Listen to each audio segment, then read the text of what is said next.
I wanted to share some thoughts and observations that I have regarding squares in astrology. Now, this can be in a personal chart, like a natal chart, or also a transit chart. If I were to think of planets that embody some of the energies of the square aspect, Saturn and Mars come to mind.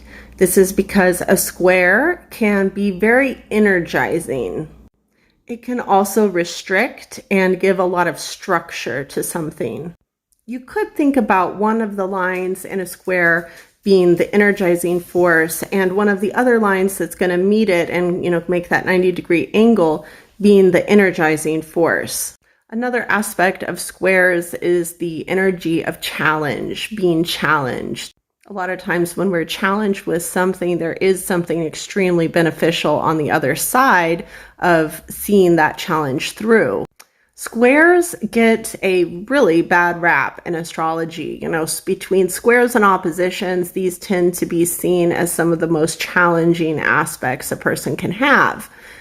And indeed, in younger years, a lot of times in younger years, but also in individuals that perhaps are not really actively working or are very resistant to these sorts of energies, then yes, they can manifest in extremely unpleasant ways.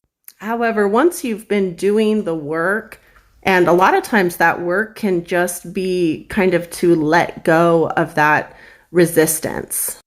In a sense, it's sort of a paradox because you're letting go of this resistance at the same time allowing yourself to be energized and, in a sense, molded just a little bit.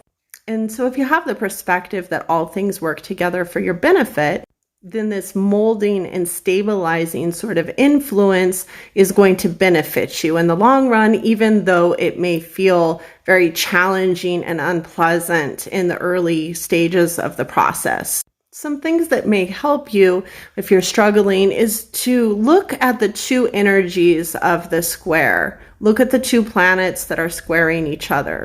What does one planet bring to the other planet that brings a stabilizing element to the aspect?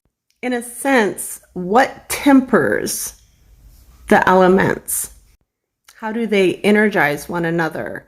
How do they likewise tone down or stabilize one another?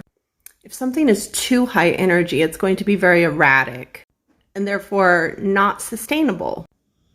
If something is too restricted, it's not going to grow, it's not going to expand, it's not going to learn. But when combined, you can experience sustained growth.